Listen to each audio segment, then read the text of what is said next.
Good morning, everybody. Happy Monday to everybody out there. Thank you for joining us here on the Spotlight Omaha podcast, where we take you around the Omaha area, introduce you to local business owners, influential figures, and people who are making an impact on our community. We are brought to you by Pixel Fire Marketing. Pixel Fire Marketing is a locally owned marketing firm who specializes in website design, creating social media ads, and engaging your brand online. If your business needs help with any of that, check out pixelfiremarketing.com today. Today, we're talking to somebody who is making a giant impact in not only the Omaha, but the Nebraska area as well. Michelle Hurt from Chariots for Hope joins us. Thanks for being here, Michelle. Well, thank you for having me. I have to start off with the obvious question. Is it ironic that your last name is Hurt, but you're helping people?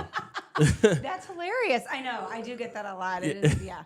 I do hurt people, but in a good way. Sure. It's a good hurt. Tell me what Chariots for Hope is and how you guys are helping people around the Nebraska and Wisconsin communities. Yeah, so we exist to demonstrate God's love by removing transportation barriers. And so we exist because there's so many people within the state of Nebraska that struggle with reliable transportation. And so we are standing in the gap for those low-income communities or for people that just need a hand up and not a hand out. So walk me through the process. If somebody is, it's tough for people to ask for help sometimes, right? It is. And if somebody is out there maybe watching this or sees this at a later time and is like, hey, I'm a single mom, or maybe we're a multi-income family and times are tough right now and we just can't get by. Our car just broke down. We could really use some help. How do you get people who are in need of these vehicles to come to you and admit, hey, we are in a situation where we could use help? Yeah, absolutely. So we partner with over 200 referring organizations. So other nonprofits. List all of them right now. No, I'm just kidding. Please visit our website. Yeah. So we partner with them, and they identify the need. So let's just say it's a single mom coming out of a program, or it's a widow, Sure. or a single dad. They identify their client, and they're like, oh, they need a vehicle, they need help. They refer us to Chariots for Hope. There's an application process. So not everybody that applies for Chariots for Hope necessarily gets approved because we are pretty strict on our application process. But anyway, they apply. And then we make sure that they can, number one, afford a vehicle, or number two, that was going to be my next question. Yeah, identify the need. Maybe it's they just need help with Uber passes. Maybe they have a car and need vehicle repairs. Maybe they just need education on, driver's license, getting their license. So we really try to identify their need, and we want to set them up for success. So, and this is kind of relevant to me, not to make it about me, but when I was younger, I was emancipated. I literally got my first car, and I was on my way to get insurance. I got in an accident on my way to get insurance. So I got kind of put into a cycle where I had to prove I was financially viable to own a vehicle. Is that something that you guys run into quite often, where people maybe can't afford insurance or have a situation where they have an SR22 for reasons outside of a DUI Yes. on their license? You're speaking my language. Sure. So yeah, we serve all those people. I'm having PTSD talking about this, by the way, from I'm so 16 years sorry. old. Yeah. Oh, it is. It's life-changing. Sure. Those choices that people make, it does. I think I say all the time, you're just one choice away from shifting the whole trajectory, right? Yeah. But Positive or negative. Positive or negative. And so I feel like for us, we're seeing people coming out of difficult situations that want to move forward in their life. But yes, we do take those clients, people that have been upside down in loans, that have been raked over the coals with 23% interest at buy here, pay here's, that their car breaks down in 2 months. So anyway, we are meeting those needs, but we make sure that they have a certain amount of discretionary income.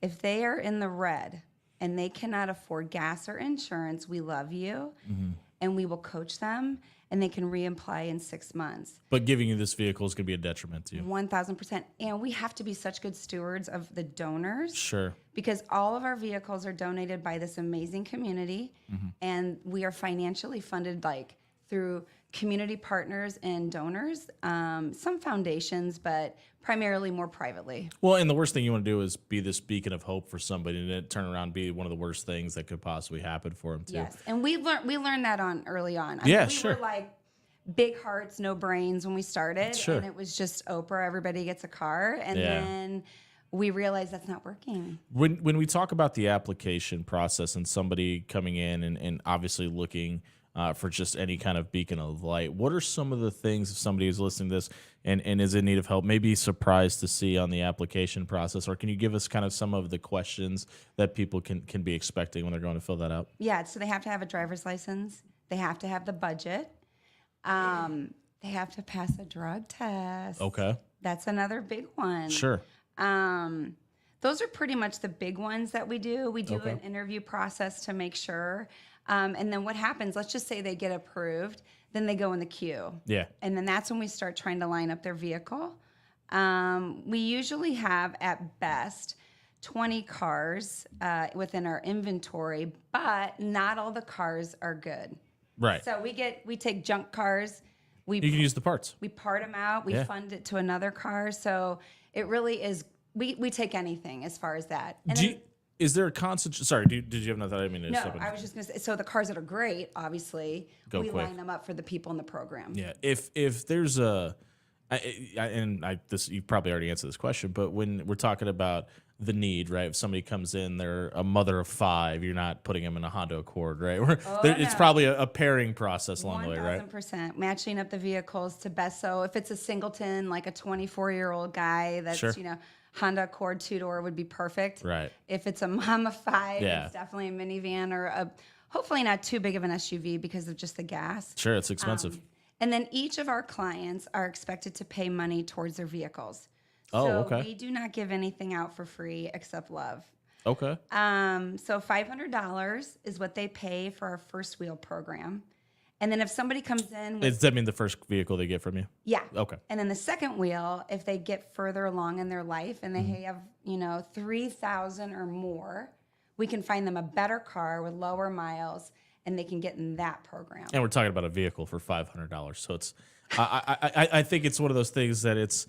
Hey, we're Skin in the game. We're glad, not even that, but we're glad to help. But we need to make sure that you're making the right decisions too, and it's almost like a checkpoint, right? Well, we want to help the ones that want to help themselves. Sure. I can't make you do this. Like it Well, has to come from you. And if we're talking about changing your life, like if things have to change for your life to change, right? Right. So I think that's incredible. And in today's day and age where there is so many people out there that are willy-nilly, hey, let's just do this for a tax write-off, et cetera, et cetera, et cetera, to make sure that we're holding people accountable for making themselves better is a big deal. I think that's great. When you talk about some of the facilities or even ventures that are involved as far as supplying the people, where do some of those folks come from? So who are some of the organizations that are involved? Oh my goodness. Well, Bethlehem House, Open Door Mission, Salvation Army, WCA, Avenue Scholars, WCA. What's WCA? Women's Center for Advancement. Okay, sure. So yeah, just a multitude churches. Okay.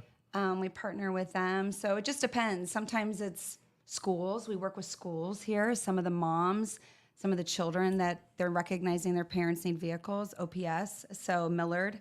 So just UNMC, we just have done 2 blessings working with the hospital to help Very that. cool. So we just really, I think people are just starting to realize that Chariots is another resource.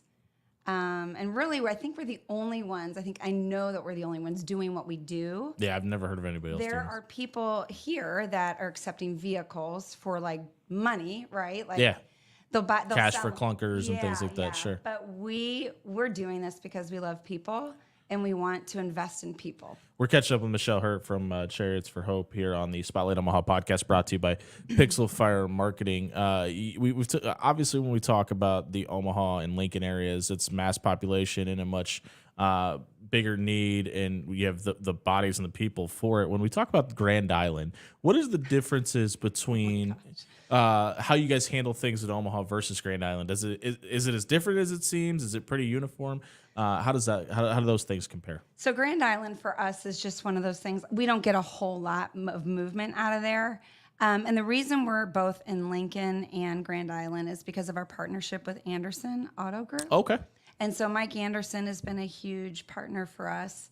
And those are the reasons why we're there. But Grand Island, their transportation, horrible. Like, we have buses, they have nothing. Yeah. The demographic as far as like their money is completely different as Yeah, well too. absolutely. Much smaller job market. Very small job market. When we talk about people coming in and donating the vehicles, we won't mention the guy that walked in here beforehand. he gets enough credit on this podcast as is. But who are some of the people? Have you guys seen multiple donations from the same person? And how? What kind of questions do people ask when they have a vehicle that they'd like to donate? Yeah, the biggest thing, I mean, we've been doing this now for 10 years. I think we're close to 2,800 vehicles that have been donated. Wow. That's the community that we live in. It's the most generous community I've ever seen or ever lived in. We have people return. They will continue to donate their cars, yes. The biggest thing is, number one, will you be able to use my car in the program? Yeah. And for the most part, we will take it in our garage and make sure it's a good one we can use. We can put some money into it and then help somebody. If it's a junker, they're fine with it. The second one is the tax write-off. Yeah. So IRS, if I use a Honda Accord, Ford or Honda, if you'd like to sponsor this podcast, we'll talk to you about it afterwards. But go ahead. I keep going back to that car because Sure. anytime I get one of those, I'm like, They run forever. they're Gucci. Yeah. Yeah. So anyway, whatever that car is worth, Kelly Blue Book or NADA, that's what the donor gets. Wow. Okay. So it's a win-win for everybody It's then. win-win. Now, if I junk it for $500 to $700, that's what they get. Sure. But it just, a lot of the people want to just donate. They love the mission.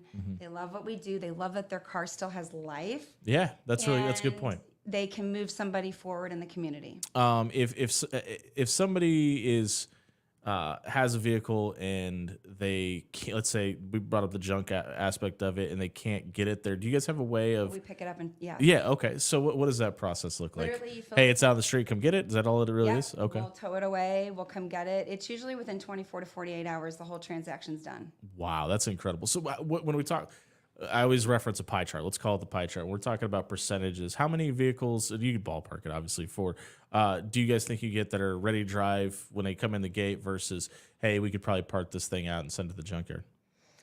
There's 3 different categories. There's some for the first wheel program for the vehicles. The second wheel program, maybe a little bit better car, lower miles.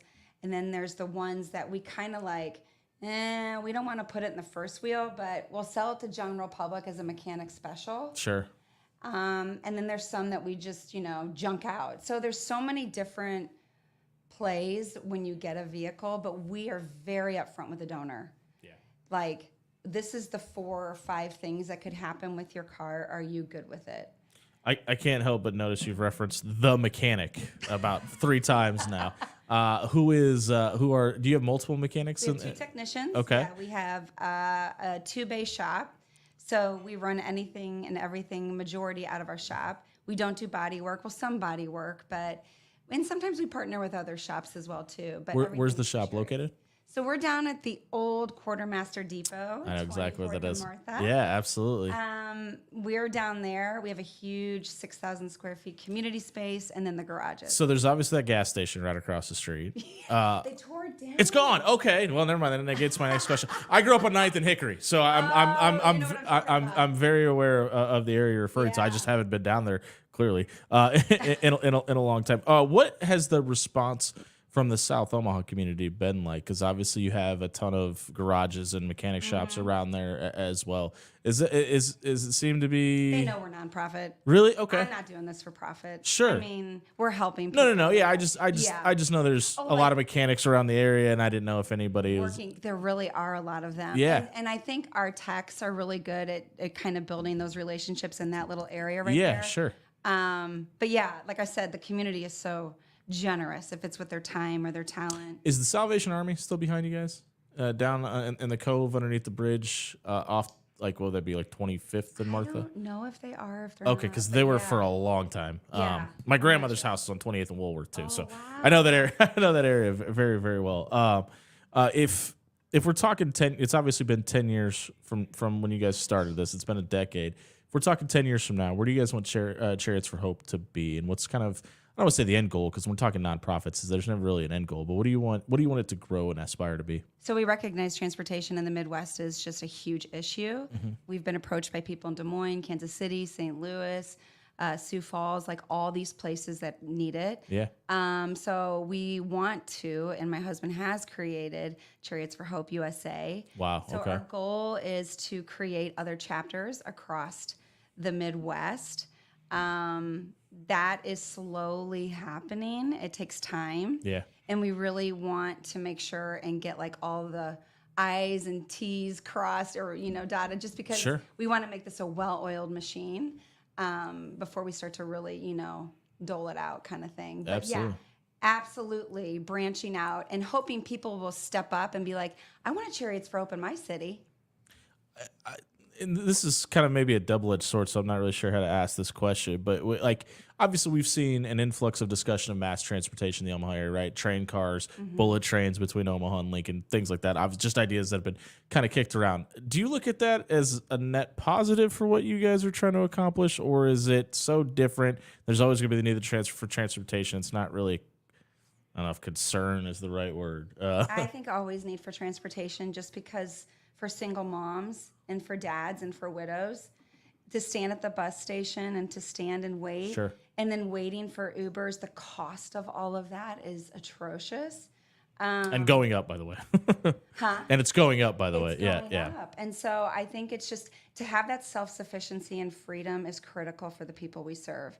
And it's just a confidence for the mom and dad to get their son and daughter involved in their school and their church, and it's just difficult when you have to use public transportation. We've talked about it a couple times here. You and your husband Jason do this together, and oftentimes we've had several business owners that come in here, and it is a wife and husband pairing, and it seems like there's always that he does this well, I do this well, and we kind of meet in the middle. What would you say between you and Jason is kind of, this is my portion of the business, this is his portion of the business? Jason, by far, is the executive of Chariots. He's the executive director. He is all things behind the scene. He's the business mind behind it all. He's the visionary. He was corporate before we even took this leap of faith to start it. So I'm grateful for his skills in that way. I am all community development. I'm out there building You're the people relationships. person. I'm out there sharing the passion and, getting involved doing events.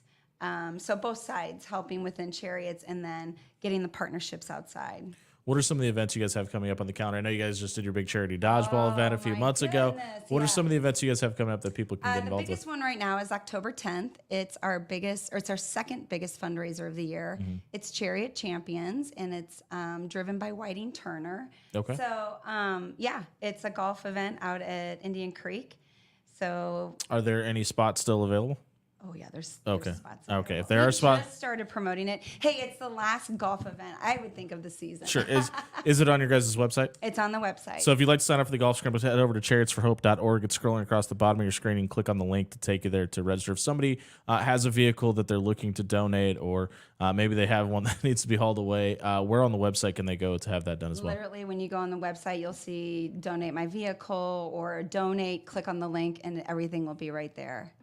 I'm sure you have one. Do you have a favorite story from 10 years of doing this? And what's so special about Chariots is everybody thinks, so when we bless them with the vehicle, we call it the blessing, we surprise them, we bamboozle them. Oh, they don't know. They Okay. don't know when they get it. No. We show up with a big bow, we have this big complete strangers celebrating. That's Sure. the day that their journey starts with Chariots. Yeah. And so what we've created is this family. And so we have community events. We call it Beyond the Car. And that's what you see here at Going Vertical. And Sure.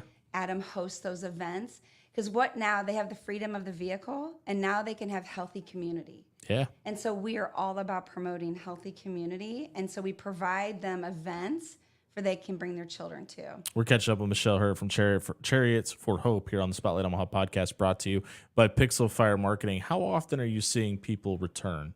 If they get a vehicle, are they showing up at these events? Is this something that we've seen a lot of? They'll drive their car for a couple of years and they want to come back and they want to go to second wheel program. I mean, like, are we seeing somebody get a vehicle and then show up at an event and things like that? Yeah. Oh my gosh. So we're still walking with people from year 8, 9. Wow. We invest in people. Yeah. That's our heart. That's where the demonstrating God's love comes in. The car is amazing, but we truly believe the hope that we share within Jesus is our hope. But we welcome everybody. If you come to Chariots, you will see a multitude of beautiful people. That's your fourth mention of capital HIM. So let me ask you about your spiritual walk. How long have you been a lifelong believer, and how big of a role does God play in Chariots? It's the top role, honestly. Yeah. It's why we exist. It's who we are. I accepted Christ when I was a little girl. Sure. But found him, really sold out to him when I was 21. I have my own journey of addiction.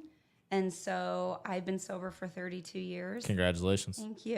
And that for me is the drive of why I do what I do, because Sure. I know It's relatable. it's totally relatable, and people just need cheerleaders. Yeah. They need encouragers, and they need to know that God loves them no matter what. And so he loved me when I was like the biggest jerk, and people invested in me and believed in me. And so I think that's what drives myself, Jason, and our entire staff doing what we do. When we talk about being the face and the relation person builder of this nonprofit, and you do still have to be a wife, you still have to do the things that are in a day-to-day basis of just living life. How do you balance non-for-profit organizer, being a spouse, having people rely on you to basically change their lives? How do you balance all that? It's challenging. Yeah. We've learned a lot, especially when you're working with your husband. We have boundaries. And That's a really good thing, by the way. Yeah. but it was hard to learn. Sure. because Yeah. I have such this ginormous heart, and I want to help everybody and love everybody. But the most important thing is within my home. Yeah. And so what's so great about it is our son and our daughter have been part of it, part of the journey. How much do they know about what mom and dad do? Is it? Yeah. Everything. Good. They're probably just like Chariots. No. Yeah. Right. Yeah. They're at that. They've hit that point. They Sure. volunteer at everything. They're at every event. How old are they? Riley will be 21 this year, Sure. and Gavin is 16. Very cool. Okay. So they're very involved, and they call it their family as well, because they've been with so many of the people that we serve are still with us. Well, it for started when they were 6 and years. 11 too. So I Yeah. mean, it's very much probably some of their first memories. If you said you've learned a lot along the way for boundaries and probably learning how to work with your spouse. It doesn't have to be necessarily related to that. Take me back 10 years ago. What's something that you know today about what you guys do that you wish you knew 10 years ago? Oh my gosh, that's a great question that I wish I knew. Yeah. What's something that I'm sure there's been a few aha moments along the way. Is there anything that you said, I wish we'd done this differently when we started? We switched it. We did. We learned early on. It was Sure. that whole skin in the game thing. Sure. It was, I will tell you what we did learn was, I think there's so many people that are afraid to take a leap of faith, and that they have this burden on their heart and they think that it's not attainable. And for us, I would tell people, don't ignore the burden, don't ignore the nudge, and to go for it. Yeah. Because if we would have said no to that, we would have missed out on these last 10 years. Right. We would have been, we would have been Probably would have been fine, but business owners. We not would have making been a great difference. business owners. Yeah. Fine. But the people are coming to us, Chariots for Hope, for help. And in the end, we're helping them, but they have done so much for us as a family, as a staff.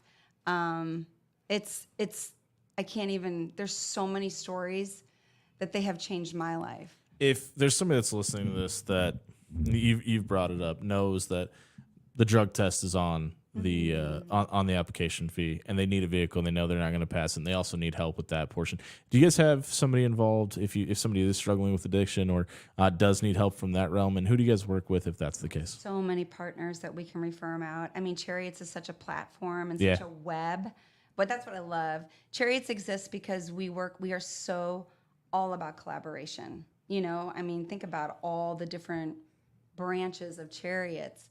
And so all those community partners and counselors and things along the way, we can refer them out. I can't help but asking. There's a couple of countdowns or percentage meters on your guys' website, and one of the numbers there is gospel seeds planted, and that number is 6,230. What does that number represent? We share the gospel of Jesus. Those are the amount of people that we got to share that with. And just spreading God's word and Just any kind of community event, phone call, one-on-one coffees, all of that. Like I said, the car is a tool that God has given us to use, and that's how we love people. You've mentioned the process of giving the vehicle and kind of the surprise, and social media plays a big role in what you guys do. How much different is the way you go about capturing this moment now in 2024 versus 10 years ago in 2014? Just for us, we are so visual. If you go to our website or YouTube, you're going to see it. It's just through incredible marketing. I mean, I hate to say that in a nonprofit world. Sure. But our marketing director is phenomenal at what he does, our website, our videos. Well, if you're not marketing it, you're not getting donations to help people No. too. Yeah. And we have such great stories to share and such joy. And I think in today's world, it's so like Debbie Downers out there. Like, if you just need a shot of joy, check out Chariots for Hope, because we are truly seeing lives change, and it will inspire you to keep going. Again, the website is scrolling again at the bottom of your screen now. If you have a way to make a donation, chariotsforhope.org. If you want to get involved in the golf outing, you can do so on the website as well. We're about to hit that half-hour mark as our TV just turned off for no reason. If somebody is struggling to make a decision to reach out for help, what advice would you give that person today? Reach out. Again, just like, if it's not us, if we can't help you, we know somebody that knows somebody that knows somebody. So don't be afraid to voice it or to reach out. Don't let your pride get in the way. I think I see that a lot. I think, it's not a hand out. We are here for a hand up. If somebody can donate their time as well, is that something they can do on the website also? Yeah, there should be a volunteer link, I'm almost positive. Or you can contact, I'm almost positive it's on there, or Maddie's on there as well too. So our engagement. Let's say hypothetically speaking, it's not. How can they do that? Maddie, they can contact Maddie. If you go to About Us, I believe her email is on there. She's on there as well. If you click on the 3 lines in the top right corner, there's an option for get involved, There you go. and it is there. So, hey, thank you so much for doing this today. We're about to hit that half-hour mark. Is there anything about Chariots for Hope we haven't mentioned that people should know? No, just thank you again for having me. Absolutely. And please know that Chariots for Hope is here to stand in the gap for so many people here in the Nebraska state, to help them with transportation and to demonstrate God's love. That's Michelle Hurt with Chariots for Hope. Again, check out the website scrolling across the bottom of your page now, chariotsforhope.org. We'll be back tomorrow at 11 o'clock catching up with Shannon McKean of Woodman Insurance to talk to her about everything the Woodman Company is doing and everything that they have going on as far as an insurance standpoint. We'll see you back here at 11 on the Spotlight Omaha podcast, brought to you by Pixel Fire Marketing.